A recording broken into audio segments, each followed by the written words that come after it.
Viewers, एक बार फिर से वेलकम है आप सभी का इस चैनल पे। और आज का टॉपिक है हमारा वाई टू इन्वेस्ट अर्ली। मतलब हमें छोटी से छोटी एज में जब हमें समझ में आ जाए तब से हमें इन्वेस्टमेंट क्यों शुरू कर देनी चाहिए। तो उससे पहले मेरे कुछ सवाल हैं, क्योंकि सवालों से क्या होता है, हमारा माइंड थोड़ा एक्टिव हो जाता है, हम थोड़ा इंटरेस्ट के साथ उसे सुनते हैं और हम चीज़ों को ज़्यादा अच्छे से समझ पाते हैं। तो मेरे जो सवाल है वो आपसे ये रहेंगे कि क्या आपके भी सपने बड़े हैं? क्या आपके एम्बिशंस बड़े हैं? क्या आप भी चाहते हैं कि आपका एक बड़ा घर हो, एक बड़ा बंगला हो, एक बड़ी गाड़ी हो? और साथ ही में क्या आपकी भी इनकम इतनी नहीं है कि आप उसे अभी अचीव कर सकें? जैसे आपका मन है कि आप करोड़ों के बंगलों में रहें, आप बड़ी गाड़ी में घूमें। अब देखिए, आज के टाइम में एक लोन जैसी चीज़ इतनी इजीली मिल जाती है, अगर हम वो भी डिज़र्व करते हैं तो। जैसे हमारी इनकम उसके लिए इतनी होनी चाहिए कि हमें लोन मिले। तो आजकल 8-10 लाख की गाड़ी हम जैसे मिडिल क्लास लोग बहुत आसानी से ले लेते हैं। वो फिर चाहे हम अपनी सेविंग से लें, वो फिर चाहे हम कहीं से लोन पे लें। लेकिन क्या आपकी भी इनकम इतनी कम है, या आप शायद मिडिल क्लास फैमिली से हैं, या आप लोअर क्लास फैमिली से हैं कि आप अच्छे खासे लाखों की गाड़ी नहीं ले सकते, या आप उस लेवल पे हैं कि आप कुछ लाखों की गाड़ी भी नहीं ले सकते? तो ये वीडियो उन सबके लिए है जो भी लोअर लेवल पे हैं या मिडिल क्लास फैमिली से बिलोंग करते हैं मेरी तरह। तो अगर मैं अपने लेवल की बात करूं तो हाँ, हम लोग मिडिल क्लास फैमिली से हम लोग 8-10 लाख की गाड़ी आराम से ले सकते हैं। वो चाहे फिर हम सेविंग से लें, वो चाहे फिर हम लोन से लें। लेकिन क्या आपको ये करना सही लगता है? अगर हम सेविंग्स पे आ जाते हैं तो हमारी जो सेविंग्स हमने बहुत मुश्किल से सेव किया होता है, क्योंकि पैसा सेव करना बहुत मुश्किल भरा काम होता है। बहुत इसमें कंट्रोल चाहिए, पेशेंस चाहिए कि हाँ, हमें सेव करके रखना है। क्योंकि अगर हम हज़ार हज़ार रुपये भी सेव करते हैं ना, एक बहुत छोटी अमाउंट लेते हैं, अगर हम हज़ार हज़ार रुपये महीने भी सेव करते हैं, जब भी वो 8-10 हज़ार बन जाते हैं ना, तो हमें उछलने लग जाता है कि यार, अब इसको कुछ खर्च करना चाहिए, अब इसको कहीं डाल सकते हैं, कुछ घर में ला सकते हैं बड़ा। कुछ भी जैसे हमें कुछ लग रहा है कि हमारा ये लेने का मन है, हम वो ले लेते हैं। तो उस पैसे को संभालना बहुत ज़रूरी है। मतलब सेविंग्स तो हो जाती है, लेकिन वो सही जगह पे ना लग नहीं पाती है। ये बहुत बड़ी हम मिस्टेक करते हैं। और ये ऐसा नहीं है कि किसी एक दो से होता है, ये मैक्सिमम 90% लोगों से ये मिस्टेक होती है कि वो सेविंग तो रखते हैं, लेकिन एक टाइम आता है कि उनसे ना वो खर्च हो जाता है। चाहे वो 1 लाख सेव करने पे खर्च हो जाए, 5 लाख सेव होने पे खर्च हो जाए। और खर्च भी ऐसी जगह होता है ना जहाँ पे उसकी वैल्यू अप्रिशिएट नहीं हो रही है, डिप्रिशिएट हो रही है। जैसे कि मैं आपको बताता हूँ, अभी हम कार का एग्जांपल ले रहे थे, कार की बात कर रहे थे। जैसे कि हम कार लेने जाते हैं, अगर हमने सेविंग से लिया तो भी वो एक तरह से हमारी वैल्यू, हमारे जो सेविंग्स है उसको डिप्रिशिएट ही करेगा, क्योंकि एक डिप्रिशिएट करने वाला हम असेट ले रहे हैं। तो अब आ जाते हैं, अगर हम उसको लोन पे लेते हैं, अगर हम अपनी गाड़ी को लोन पे लेते हैं तो एक तो हम वो असेट ले रहे हैं जो अप्रिशिएट नहीं होगा और वक्त के साथ डिप्रिशिएट होगा। मतलब आज हमारे पास 5 लाख रुपए हैं, अगर वो सेविंग अकाउंट में भी पड़े हैं तो कम से कम उसे 4% का तो इंटरेस्ट मिल रहा है पर एनम, या वो पैसे हमारे कहीं काम तो आ सकते हैं। लेकिन वो पैसा अगर हम किसी ऐसे असेट पे लगाते हैं, डिप्रिशिएटिंग असेट, तो वो ज़्यादा हमें लॉस करेगा कहीं ना कहीं। और जैसे कि एक एग्जांपल मैं और देना चाहूँगा इसमें, जैसे कि एक डेवलपिंग नेशन होता है, वो अपने इंफ्रास्ट्रक्चर पे ज़्यादा पैसा लगाता है, वो अपनी डेवलपमेंट पे ज़्यादा पैसा लगाता है, भले ही बजाय इसके कि वो पैसा वो किसी ऐसी चीज़ पे लगाए जो उसका लाइफस्टाइल इंक्रीज़ करे। तो जैसे कि हम डेवलपिंग नेशन और डेवलप्ड नेशन में फ़र्क देखते हैं, वैसे ही एक डेवलपिंग लाइफ और एक डेवलप्ड लाइफ में हमें अपने फ़र्क देखना चाहिए। तो हम एक ऐसी स्टेज पे है जहाँ हमें डेवलप होना है, तो हमें अपना पैसा ऐसे असेट में इन्वेस्ट करना चाहिए जहाँ पे उसका एप्रिसिएशन हमें मिल सके। जैसे कि हम अगर गाड़ी लोन पे लेते हैं तो सबसे पहले तो उसकी इंस्टॉलमेंट पे करना, उसके साथ इंस्टॉलमेंट के साथ उसका इंटरेस्ट भी पे करना। मतलब हम अगर 100 रुपये की चीज़ ले रहे हैं, वो हमको 120 रुपये की पड़ेगी, हमने 20 रुपये वहाँ लॉस करे, उसके बाद वो जो 100 रुपये की चीज़ हमने ली वो डेप्रिशिएट होने वाली चीज़ है, मतलब वो 80 रुपये की हो जाएगी। टोटल लॉस 40 रुपये का। और एक टाइम आएगा वो 100 रुपये की चीज़ जो 80 की हुई है, वो 100 रुपये की चीज़ आपकी शायद 2 रुपये पे भी आ जाए। इतना डिप्रिसिएशन लग जाता है साल दर साल। तो क्या ये इन्वेस्टमेंट हमारे लिए ठीक थी? आप ये सोचिए। और मेरा कहना ये रहेगा, लेना बुरा नहीं है, आपके शौक़ हैं तो उस शौक़ के लिए ना आप थोड़ा सा इंतज़ार करेंगे, थोड़ा सा इन्वेस्टमेंट अच्छा करेंगे, तो वो शौक़ आपको जब ऐसे टाइम पे मिलेगा ना कि आपने कुछ अर्न करके लिया हो, आपने मतलब इन्वेस्ट करके बहुत अच्छा सोर्स ऑफ इनकम बना के, आपने एक वेल्थ बना के और उसके बाद उसका यूज़ किया हो ना अपने शौक के लिए, तो उसका मज़ा ही कुछ और होता है। और अगर आपको जैसे ज़रूरत है, आपको कार लेनी है, तो मेरा कहना आपको ये रहेगा, अगर वो कार, अगर वो असेट आपका इनकम को इंक्रीज करता है इतना, जितना कि आप उसकी इंस्टॉलमेंट और इंटरेस्ट भर रहे हैं उससे ज़्यादा हो, जितना कि आप उस पे इंस्टॉलमेंट पे कर रहे हैं उससे ज़्यादा आपकी इनकम उससे इंक्रीज हो। जैसे कि आपने, मान लीजिए आपका कोई ऐसा बिजनेस है जिस पे आपको व्हीकल की नीड पड़ रही है, आपको कार की नीड पड़ रही है, और आपने वो कार किसी भी एक्स अमाउंट के लिए, और आप उसकी 10,000 रुपये इंस्टॉलमेंट पे कर रहे हैं, तो कहीं ना कहीं अगर वो गाड़ी आपको 11,000 या 12,000 नहीं कमा के दे रही पर मंथ, अगर पर मंथ आप 10,000 भर रहे हैं और आपको 12,000 उससे अलग से नहीं मिल पा रहे हैं, आपकी जो इनकम थी आप उसी में एक्स्ट्रा खर्चा बढ़ा रहे हैं अपना, तो ये एक साफ सीधी बेवकूफ़ी होगी। आपको शायद सुनने में बुरा लग सकता है, लेकिन ये मैं आपकी भलाई के लिए शायद समझाना चाह रहा हूँ। आप हमेशा, हाँ, आप क्या, हम सभी एक्सपेंस हम लोग ज़्यादातर ऐसी चीज़ों में करते हैं जो या तो फालतू का फिजूल खर्चा होता है, या फिर वो अगर एक तरह से हमारी इन्वेस्टमेंट भी है तो हम इतनी बड़ी इन्वेस्टमेंट कर जाते हैं कि वो हमारा इन्वेस्टमेंट की बजाय एक्सपेंस बन जाता है। फॉर एग्ज़ाम्पल, मुझे गाड़ी की बहुत नीड है और मेरा कोई ऐसा बिजनेस है जिससे मेरे को कमाई होगी उस गाड़ी से। अब मैं एक 5 लाख की गाड़ी ले रहा हूँ, और मान लेते हैं कि उसकी इंस्टॉलमेंट मैं 8,000 रुपये भर रहा हूँ। अब अगर मैं उस गाड़ी से 10,000 नहीं कमा पा रहा, तो ये मेरे लिए लॉस है। तो मेरा मानना ये रहेगा कि मैं 5 लाख की बजाय 3 लाख की गाड़ी लूँ, जिससे 5,000 की इंस्टॉलमेंट जाए और 8,000 जो मेरी इनकम हो रही है उसमें 3,000 प्रॉफिट जाए। मतलब हमेशा हमें ये सोचना है कि अगर हम कुछ एक्सपेंस कर रहे हैं किसी चीज़ के लिए भी, किसी मोटिव के लिए भी, तो अगर वो इन्वेस्टमेंट भी है तो वो इन्वेस्टमेंट इतनी बड़ी ना हो जाए कि हमें वो प्रॉफिट ना दे पाए और वो हमारे लिए इन्वेस्टमेंट की बजाय एक्सपेंस बन जाए। तो हमेशा इस चीज़ पे ज़रूर फोकस रखना है।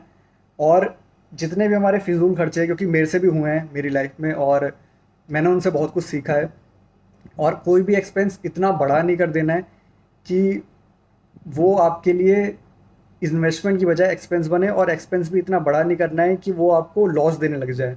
जैसे कि हम फालतू खर्चे करते हैं, हम, हमारा मन करता है हम कोई भी नया फ़ोन निकला है, अब वो कोई भी ब्रांड है, आप बड़े से बड़ा ब्रांड ले सकते हैं, मैं किसी का नाम नहीं लूँगा। अ, तो उस फ़ोन पे आप 50,000, 60,000, 80,000, 1 लाख इन्वेस्ट कर रहे हैं, या आप 30,000, 40,000 या 20,000 भी इन्वेस्ट कर रहे हैं, तो आपका काम 10,000 में भी अगर चल सकता है, तो आप कोशिश करिए कि डेप्रिशिएट होने वाले असेट पे आप कम से कम पैसा लगाएं। और इससे आप शो ऑफ करने का अगर सोच रहे हैं, या आपके मन में ये रहता है, या आपके मन में ये भी रहता है, शो ऑफ भी छोड़ दीजिए, अगर आपके मन में ये भी रहता है कि ये मेरे शौक हैं, तो इन शौक का ना टाइम आएगा एक, इन शौक के लिए आप इतना मेहनत कीजिए, आप नॉलेज गेन करिए, आप कुछ ऐसी जगह पैसा लगाइए जहाँ पे आपका वो वैल्यू बढ़े। फिर जो आप शौक पूरे कर पाएंगे ना, आप 80,000 की बजाय 8 लाख का फ़ोन भी ले पाएंगे। तो मेरा मानना ये है कि अगर शौक ही पूरे करने हैं ना, तो इतने बड़े शौक पूरे करो कि इमेजिनेशन से बड़े हों वो, और उसके लिए मेहनत लगती है। अभी उसको छोड़ देते हैं, अभी अपने जो टॉपिक है उसको एक सीरीज़ में कवर करते हैं। और ये सच में मेरा खुद का लाइफ एक्सपीरियंस है कि हमें तब तक पैसों की वैल्यू नहीं समझ में आती है जब तक, या तो हम अपने जो एक इनकम हमारी चल रही होती है वो या तो बिल्कुल रुक ना जाए, सेविंग हो सकती है हमारे पास, लेकिन एक रेगुलर इनकम जो होती है वो कम ना हुई हो या ख़त्म ना हो गई हो, क्योंकि ये टाइम ऐसा चल रहा है कि इसमें इनकम कम भी हुई है और बहुतों की ख़त्म भी हुई है। तो इस टाइम में हमें समझना चाहिए कि हमें फालतू खर्चों से बचना चाहिए, और उसको कहीं ना कहीं ऐसी जगह इन्वेस्ट करना चाहिए कि अगर हमारे पास बाई चांस भी कुछ ऐसा बुरा टाइम आता है इकोनॉमिकली, या कुछ भी हो सकता है, या आपकी खुद की गलतियों की वजह से, तो आपको कहीं ना कहीं से आपका कुछ ऐसा काम रहा हो, कुछ ऐसी इन्वेस्टमेंट रही हो जो आपको कहीं ना कहीं सपोर्ट करे। और ये बात हमें तब समझ में आती है जब हमारी इनकम या तो बिल्कुल जीरो हो जाती है, जैसे अभी कोरोना का टाइम चल रहा है, काफ़ियों की इनकम जीरो हो गई है या फिर बहुत कम हो गई है। और या तो ये चीज़ें तब समझ में आती है जब हम अननेसेसरी एक्सपेंसेस और इन्वेस्टमेंट एक्सपेंसेस को समझते हैं। अब अननेसेसरी एक्सपेंसेस जितने मैंने बताया आपको कि ये फालतू खर्चे जितने भी हैं आपके, जिसकी आपको नीड नहीं है, बस आप अपने शौक पूरे करने के लिए कर दे रहे हैं और उसके बाद या तो नेगेटिव हो जा रहे हैं या ज़ीरो हो जा रहे हैं। तो उससे आप बचिए और आप इन्वेस्टमेंट एक्सपेंसेस पे खर्च करिए, वो आपको लॉन्ग टाइम बेनिफिट बहुत अच्छा देंगे। और फर्स्ट केस में जहाँ आपने बुरा टाइम देखा, वहाँ से आप शायद सेविंग करना सीख जाएं। लेकिन जो सेकंड चीज़ है जहाँ पे आपने इन्वेस्टमेंट एक्सपेंसेस को समझने की कोशिश की, वहाँ से आप इतनी चीज़ें सीख पाएंगे कि उसकी कोई लिमिट ही नहीं है। उससे आप सेविंग करना सीख जाएंगे, वो तो आप वहाँ से भी सीख रहे हैं जहाँ आपने बुरा टाइम देखा। साथ ही आप अगर इन्वेस्ट कर रहे हैं कहीं पे, तो आपको मोटिवेशन भी आएगा कि मेरा पैसा ग्रो होगा। आप ग्रो भी करेंगे, आपका पैसा भी ग्रो करेगा, आप नॉलेज गेन करेंगे। सबसे बड़ी बात, आप नॉलेज गेन करेंगे इन्वेस्टमेंट के टाइम पे। आप नॉलेज गेन करेंगे कि आपको कहाँ इन्वेस्ट करना है, और आप अगर इन्वेस्ट कर रहे हैं तो आप कहीं ना कहीं कंट्री के डेवलपमेंट में, कहीं कंट्री के ग्रोथ में भी हेल्प कर रहे हैं, और अपनी तो आप हेल्प कर ही रहे हैं, आप तो ग्रो होंगे ही, उसके साथ आपको जो प्रॉफिट मिलेगा वो तो मिलेगा ही। चलिए अब जल्दी से मेन टॉपिक पे आ जाते हैं, क्योंकि वीडियो काफ़ी बड़ी बनती जा रही है और शायद ये जो पूरा कंसेप्ट है ये हम इस वीडियो में पूरी तरह पूरा कर भी ना पाएँ। तो इसके लिए मेरी सेकंड वीडियो ज़रूर देखिएगा, इसी से जुड़ी हुई सेकंड वीडियो जो आएगी। तो मेरा जो मेन टॉपिक है वो है आपको इन्वेस्टमेंट समझाना। अब मान लेते हैं कि आपने उसे सेविंग अकाउंट में रखा हुआ है और उस पे आपको कितना परसेंट मिल जाएगा, 3%, 4%, 4.5% साल का। तो क्या आपको लगता है कि आप 100 रुपये इन्वेस्ट करके साल में अगर सिर्फ 4 रुपये कमा रहे हैं उस पर, तो ये आपको क्या हेल्प करेगा आगे जाके? इन्फ्लेशन रेट इतना बढ़ रहा है, महंगाई इतनी बढ़ रही है, आपके 100 रुपये 104 रुपये हुए साल में, तो क्या ये आपको हेल्प करेगा? इससे अच्छा तो आप अभी ही उसको यूज़ कर लीजिए, कहीं ना कहीं आप अपने शौक ही पूरे कर लीजिए। वो भी शायद मेरे को लगेगा कि पैसा तो आप एक तरह से यहाँ पे भी उतना यूज़ कर नहीं पा रहे हैं और आप शौक भी मार दे रहे हैं अपने, तो मुझे कोई इतना बेनिफिशियल नहीं लग रहा है ये। बाकी इसके आगे अगर चलें तो आपने अब सेविंग अकाउंट का ऑप्शन डिक्लाइन करके अब आपने सोचा उससे ऊपर बढ़ते हैं और एफडी में इन्वेस्ट करते हैं। तो एक एफडी जो आपको 6, 6.5, 7%, 7.25% का इंटरेस्ट दे रहा है साल में, 100 रुपये अब आपके 107 रुपये बन गए। तो क्या वो पैसा आपने जो एफडी में रखा, क्या वो वहीं पे रखा हुआ है? आपने कभी इस पे ध्यान दिया? मैक्सिमम लोगों को पता होगा कि बैंक उसे कहाँ कहाँ यूज़ करता है, लेकिन फिर भी मैं एक तरह से कंसेप्ट क्लियर कर रहा हूँ तो मैं बता देता हूँ। बैंक उससे लोन देता है। लोन वो कुछ लोन 13% पे भी देता है, कुछ लोन 15% पे भी देता है, कुछ लोन 12% पे भी देता है, और आपको क्या मिलता है? 6%। मतलब पैसा आपका है, आपने बैंक को 100 रुपये दिया, बैंक आपको उसको यूज़ करके 106 रुपये दे रहा है, बल्कि कमा वो 112 या 118 या 120 रुपये रहा है।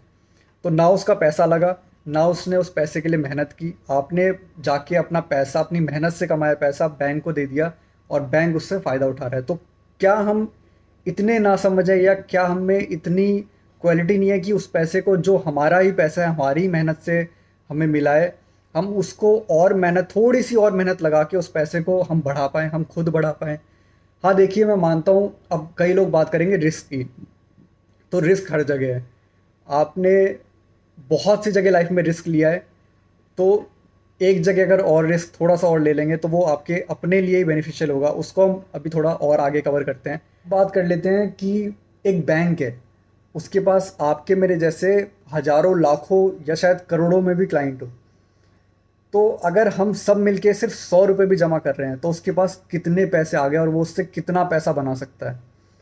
तो हम, देखिए, मैं नहीं कहता कि किसी और की मदद करना बुरा है, या कोई आपके पैसे से पैसा बना भी रहा है तो वो बुरा है।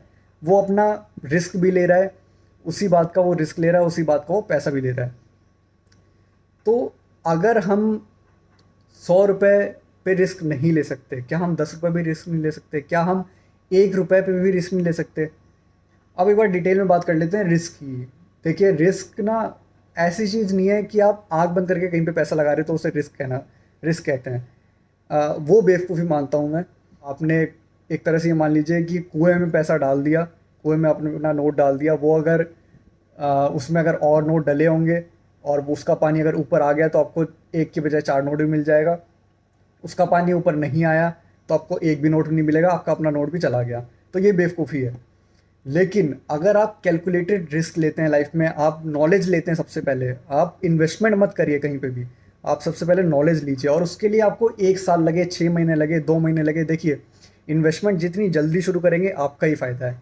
लेकिन जल्दबाजी किसी भी चीज़ में नहीं करनी। अगर आपको ये लगता है कि मैंने अभी इतना नहीं सीखा है और मुझे भी और सीखने की ज़रूरत है, आप बेशक से टाइम लीजिए, आप बेशक से 2 महीने लीजिए, आप बेशक से 3 महीने लीजिए। लेकिन मेरा कहना ये है, कोशिश करिए उन चीज़ों को सीखने के लिए। अगर आपका मन है तो आप उसके लिए टाइम ज़्यादा निकालिए, आप उसको सीखने की कोशिश करिए। तो सबसे पहले आपको अपनी नॉलेज पे ध्यान देना है, आपको अपनी नॉलेज बढ़ाना है। और जितना आप अपने आप को एक्सपर्टाइज करते जाएंगे इस पे, उतना आप अच्छा ग्रोथ लेते जाएंगे इसमें। और हम ये सोचते हैं कि कोई बंदा इन्वेस्ट करते करते अमीर बन गया तो उसकी वो किस्मत है। तो उसकी वो किस्मत नहीं है, उसने उसके लिए उतनी मेहनत की, उतनी नॉलेज गेन की। और अगर आप इसके लिए भी तैयार नहीं है, आप इतना टाइम नहीं निकाल पा रहे हैं, या आपको लगता है कि ये मेरे से नहीं हो पा रहा है, आपने ट्राई कर लिया, उसके बाद आपको लग रहा है मेरे से नहीं हो पाएगा, तो आप एक्सपर्ट्स का हेल्प ले सकते हैं। आप उनको आप छोटी सी कोई कमीशन दे सकते हैं, वो जो लेते हैं, और उससे भी आपको कहीं ना कहीं बेनिफिट तो होगा। वो सेविंग अकाउंट में पैसा रखने से तो ये अच्छा है। तो इन्वेस्टमेंट ज़रूरी नहीं है कि आप बहुत बड़ी इन्वेस्टमेंट करें। आप जितना छोटे से छोटा रिस्क ले सकते हैं लाइफ में, आप अगर 1,000 रुपये कमाते हैं, आप 2 रुपये का रिस्क ले सकते हैं, आप 2 रुपये ही लगाइए। आप 200 रुपये का रिस्क ले सकते हैं, आप 200 रुपये ही लगाइए। लेकिन वो पैसा, मैं ये कहूँगा, शुरुआत में हमेशा ऐसा होना चाहिए जो, अगर ये मान लीजिए आपकी जेब से खो भी गया ना, आपकी जेब से गिर गया, तो आपको उसका इतना लॉस ना हो, बल्कि आपको ये फील हो कि यार भले ही मेरे 2 रुपये गए, लेकिन ये 2 रुपये मैंने अपने सीखने पे इन्वेस्ट किए हैं। वो आपको लॉस ना लगे, वो आपको एक तरह से इन्वेस्टमेंट लगे। तो जब आपको ये लगे कि तो जब आपको ये लगे कि अब टाइम आ गया है और मुझे सीखना चाहिए, मुझे इन्वेस्टमेंट करना चाहिए, तो ज़रूर इस पे आप ध्यान दीजिएगा। और हमेशा रिस्क शुरुआत में बहुत छोटा लेना चाहिए, और बहुत कम लेना चाहिए, और बहुत ही ऐसी अमाउंट पे लेना चाहिए जिससे आपको ज़्यादा फ़र्क ना पड़े। मतलब ऐसा नहीं है कि आप 1,000 रुपये कमा रहे हैं और आपने बहुत कुछ सीख लिया, आपने नॉलेज भी बहुत ले लिया है, तो अब इसका मतलब ये नहीं है कि आप एक्सपर्ट हो गए हैं। एक्सपर्ट तो मार्केट में कोई भी नहीं होता है। आप, ऐसा नहीं है कि आप 1,000 रुपये में से 500 रुपये लगा दे रहे हैं। आप जितना उस पर कम से कम शुरुआत में लगा सकते हैं, उस कम से शुरुआत करिए। जल्दी से जल्दी शुरुआत करिए, कम से कम एज में शुरुआत करिए, कम से कम इन्वेस्टमेंट अमाउंट से शुरुआत करिए। जब आपको लगे कि हाँ अब थोड़ा बहुत मैं सीख रहा हूँ, तो टाइम के साथ उसे थोड़ा थोड़ा बढ़ाइए। जैसे आज मेरी इनकम 1 लाख रुपए है, तो मैं 10,000 इन्वेस्ट करूँ या 5,000 इन्वेस्ट करूँ, जितना मेरे को लग रहा है कि मैं इस पर रिस्क ले सकता हूँ। जैसे मैं धीरे धीरे सीख रहा हूँ, मेरी इनकम भी बढ़ रही है, मेरी इनकम 1 लाख से 1.5 लाख हो गई, मैं सीखने भी लग गया, तो मैं, हो सकता है 8,000 इन्वेस्ट करूँ महीने के, हो सकता है मैं 10,000 इन्वेस्ट करूँ। ऐसा नहीं है कि मैं 1.5 लाख कमा रहा हूँ तो मैं 75-80 हज़ार रुपये इन्वेस्ट ही कर दे रहा हूँ कि अब तो मुझे सब कुछ आ गया। उसमें अगर लॉस हो गया तो मेरा कितना बड़ा लॉस होगा उससे। तो ये सब चीज़ें भी सोच के चलनी है। और जितने भी आपके बैंक से, ये भी कुछ ना कुछ अमाउंट अपने ऐसे फंड्स में, ऐसे शेयर्स में ज़रूर डालते हैं जहाँ पे उनको रिस्क तो हाई रहता है, लेकिन वो अपने आप को सेफर साइड में रख के, उनके पास कुछ ऐसे असेट क्रिएट होते हैं, उनके पास कहीं और से इनकम उनको आनी होती है। जैसे उन्होंने कहीं लोन दे रखा है, उन्होंने, उनके पास कहीं एफडी है या उसका इंटरेस्ट है, या कहीं ना कहीं से उनके पास एक ऐसी अमाउंट ज़रूर होती है जहाँ से वो एक रिस्क फ्री या लेस रिस्क पे तो गेन कर ही रहे हैं। लेकिन वो कुछ अमाउंट अपनी, भले ही बहुत छोटी अमाउंट हो, उनके हिसाब से बहुत बड़ी अमाउंट हो जाती है, क्योंकि वो एक बैंक है, उसके पास इनकम सोर्स बहुत ज़्यादा है, बहुत बड़ा है। लेकिन फिर भी अगर हम 10 रुपये लगा रहे हैं, तो 10 रुपये में से भी 10 रुपये ये हमारे वो होने चाहिए जिस पे हम पूरी पूरी तरह से रिस्क खेल पाएँ। उन 10 रुपये में से भी हमें ये सोचना चाहिए कि 5 से 8 रुपये हम ऐसी जगह पे लगाएं जहाँ पे रिस्क बहुत ही कम हो हमारी समझ से। हम पहले उसे समझें, मार्केट को समझें, एनालाइज करें कहाँ हम इन्वेस्ट कर रहे हैं। और 10 में से 8 रुपये जो हमने लेस रिस्क पे लगाया वो तो ठीक है। अब जो बचे 2 रुपये हैं, वो हम ऐसी जगह पे लगाएं जहाँ पे हमें ग्रोथ बहुत दिख रही हो, रिस्क भी बहुत ज़्यादा हो। तो जहाँ रिस्क बहुत ज़्यादा होगा वहाँ पे ग्रोथ होने के चांस भी बहुत ज़्यादा हैं। ये सब बातें टाइम के साथ और धीरे धीरे वीडियो के साथ मैं आपको आगे समझाऊंगा। अभी वीडियो बहुत बड़ी बन जाएगी। इस वीडियो को यहीं पे एंड करते हैं। होप्स आपको ये वीडियो अच्छी लगी हो, और वीडियो अच्छी लगी हो तो वीडियो को आप लाइक कर सकते हैं, तो उससे मुझे और मोटिवेशन आएगा। और शेयर कर सकते हैं वीडियो को अगर आपको ये वीडियो इन्फॉर्मेटिव लगी हो। और इसके बाद का टॉपिक हम अगली वीडियो में कवर करेंगे कि हम लोग रिस्क लेने से डरते क्यों हैं, हम लोग इन्वेस्टमेंट से डरते क्यों हैं। मैक्सिमम लोग हमारे देश में इन्वेस्टमेंट को लेकर डरते हैं कि हमारा पैसा डूब जाएगा। तो अगर कुछ लोग जो समझ गए हैं कि मैं किस टॉपिक के बारे में बात करने वाला हूँ, वो बहुत अच्छी बात है। और जो लोग नहीं समझे उनके लिए जो सेकंड वीडियो होगी वो थोड़ी और ज़्यादा स्पेशल बनने वाली है। उनके लिए एक छोटा सा सस्पेंस भी रहने वाला है कि मैं क्या बताने वाला हूँ, और काफ़ी फ्रूटफुल रहने वाली है आपके लिए सेकंड वाली वीडियो। तो ज़रूर उसे देखिएगा, और शायद उसकी वजह से आपकी लाइफ में कुछ चेंज आए, आपके इन्वेस्टमेंट को लेकर आपके माइंड में कुछ चेंज आए, आपके डिसीजंस में शायद कुछ चेंज मैं ला सकूं, पॉजिटिव चेंज मैं ला सकूं। फिर कहूँगा कि मैं आपको शायद गाइड कर सकता हूँ, आपको मैं कुछ बता सकता हूँ जो मैंने सीखा कहीं से, या जो मैंने सीखा अपनी लाइफ से, या जो मैंने सीखा अपने एक्सपीरियंस से। लेकिन सबके एक्सपीरियंसेस अलग अलग होते हैं, सबकी सोच अलग अलग होती है। तो आपको सुनना सबकी है, लेकिन करना अपने मन की है। मैंने हमेशा लाइफ में एक चीज़ फॉलो की है कि मैं पूरी तरह से दूसरे पे डिपेंड होके नहीं चलता कि जो उसने डिसीजन लिया या जो उसने मेरे को डिसीजन बता दिया मैं वही डिसीजन ले लूँ क्योंकि वो मेरे से बड़ा है, या वो मेरे से समझदार है, या वो मेरे से सक्सेसफुल है। ऐसा बिल्कुल मत करिए। सबके कंडीशंस अलग हैं, सबकी सोच अलग है, और कई बार सबकी किस्मत भी बहुत अलग होती है। कुछ चीज़ों में एक एक्सपर्ट से एक्सपर्ट बंदा भी गलत हो जाता है, कुछ चीज़ों में एक मतलब ये मान सकते हैं कि एक छोटा बच्चा भी कुछ किसी ऑप्शन को लेकर वो बहुत अच्छा प्रॉफिट उसमें बना लेता है। तो वो कहीं ना कहीं किस्मत भी मैटर करती है, लेकिन एक अच्छा डिसीजन हमारी नॉलेज से आता है, हमारे सीखने से आता है, हमारे एक्सपीरियंस से आता है। और बस इसी के साथ वीडियो ख़त्म कर देते हैं। वीडियो बहुत बड़ी बन रही है। सेकंड वीडियो में आपको सब कुछ अच्छे से समझाने की कोशिश करूँगा, और मैं यही कहूँगा, हमेशा यही कहूँगा कि अपने दिल की सुनिए, अपने मन की सुनिए। आपको कोई बड़ा कुछ समझाता है उसको भी इग्नोर नहीं मारना है, आपको सबकी सुननी है, आपको सबकी समझनी है, और उसके बाद अपने लिए डिसीजन लेना है। भले ही वो आपको आगे जाके गलत लगे या गलत रिजल्ट दे, तो देखिए गलती सबसे होती है। लेकिन अगर आप किसी और के डिसीजन पे चलते आएंगे ना, तो आपको लगेगा अगर गलत डिसीजन हो भी गया तो वो मेरा नहीं था, अगर मैं अपनी समझ से डिसीजन लेता तो शायद मैं सही होता। तो आपने जब अपने आप को एग्जामिन ही नहीं किया तो आप अपने रिजल्ट को कैसे कंक्लूड कर सकते हैं कि आप सही होंगे। आप अपने आप को एग्जामिन तो करके देखिए कि आप में कितनी क्वालिटी है, आपकी सोच कितनी अच्छी है, आपके डिसीजन कितने अच्छे हो सकते हैं। दूसरे के डिसीजन को अच्छा साबित करना, ये आपको लॉन्ग टर्म फ्रूटफुल नहीं रहेगा, मेरा मानना ही। अपने डिसीजन लीजिए, अपने डिसीजन इन्फ्लुएंस आप औरों से हो सकते हैं, लेकिन डिसीजन लास्ट में आपको अपनी ही समझ से लेना चाहिए और अपने ही ऊपर लेना चाहिए, और उसके लिए तैयार होना चाहिए। चाहे वो आपको प्रोज दे, चाहे आपको कॉन्स दे तो आपको उससे सीखना है। प्रोज दे तो आपको उस प्रोज को और अच्छी चीज़ों में इन्वेस्ट करना है, और अच्छी चीज़ों में ग्रो करने में लगाना है। या फिर आप इसे ये भी समझ सकते हैं कि आपने अगर कुछ ग्रो किया, आपने अगर कुछ सीखा, उसका आपको फ़ायदा हुआ, तो वो आपको बढ़ाना है तो कैसे बढ़ाएंगे। आप 4 लोगों को और बता सकते हैं, आप 4 लोगों को और सिखा सकते हैं। तो इसमें भी पीछे मत रहिए। हाँ, सबको यही सलाह दीजिए कि मैं अगर तुम्हें कुछ सिखा रहा हूँ तो वो ऐसा मत मान लीजिए कि मैंने कुछ पा लिया तो आप मेरी ही सुनो। आप अपने डिसीजन लीजिए, शायद मैं गलत भी हो सकता हूँ। तो ये बात मैं हमेशा बोलूँगा, और ये बात मैं आपको भी सिखाऊंगा। तो इसी के साथ वीडियो ख़त्म करते हैं। धन्यवाद।